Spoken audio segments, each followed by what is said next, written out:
speaking of Queerlesque, and we've just watched that on this video, where did that come from? What was your vision, and why that name and the history behind it? Queerlesque was a mixture of queer and burlesque. Right. Because burlesque is all of a sudden becoming very popular. And it was like riding on that sort of the popular thing. So it was like, what I wanted to do was put a show that was set in a theatre that was almost like in a time bubble, but could cover a whole time period on the drag scene, because I wanted to pay tribute to a lot of my heroes and my influences. My favourites and the most influential people of like the late 70s was the Blue Lips group, and they had a very distinct look, which was like this white cake clown face. They're in Queerlesque, you brought them to life. I brought them in there, so that's why I brought them in there. Blue Lips,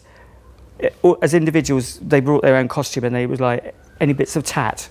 You know, they would find something in a second-hand shop and they just change it into this strange outfit. Right. And so that's why I created the Blue Lips characters, and I made them the band that sort of floats through, and also like the stage hands and the funny clowns. So they were the complete opposite to, if you like, the glamorous drag queens that we had as sort of like the Cargels. So you had the two different defining types of drag queens. Get back on! Get back on! Zaza's still in her room. You gotta give him an encore. I wanted to show, I suppose, that sort of backstage life. Zaza is over time. That, you know, performers have, whether they were a drag queen or not. And I just got this fascination that the audience quite like seeing them in the dressing room. Right. You know, having that conversation, and then all of a sudden they go onto stage and become this amazing different character. Right. And that's why I did that whole scene with Reg. Oh, Jesus H.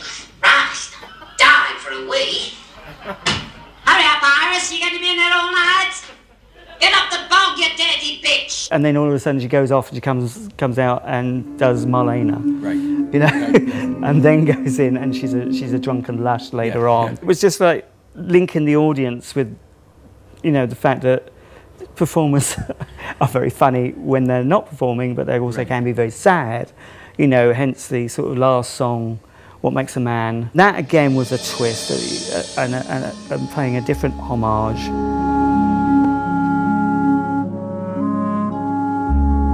You had the drag queen taking off the makeup, and then you had Lee Bowery and you had Boy George, which were like what I call the drag freaks that came out in the 80s, the start of the clubbing drag era, when people used to dress up and do outrageous things on the club scene, which was like taking the drag scene into the clubs, which is where that all stemmed from, really. Some of the musical numbers I put in there are attributed to groups like the Harley Queens and the Disappointer Sisters, Lily Savage, Regina.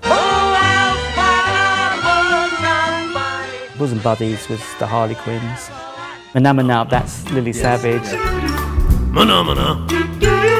Disappointers was the Gotta Have a Gimmick. So get yourself a gimmick, and you too! Some of those numbers hadn't, I don't think, been seen for quite a while.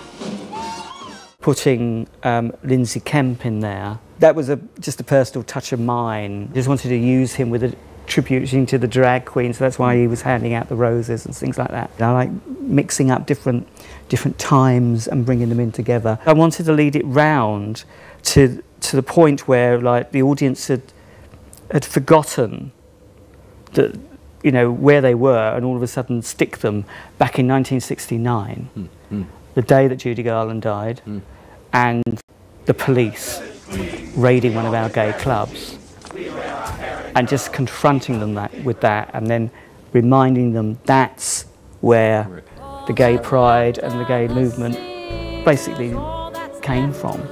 And to be able to do that in Gay Pride Week, I mean, that was just amazing. So that they made that all very special.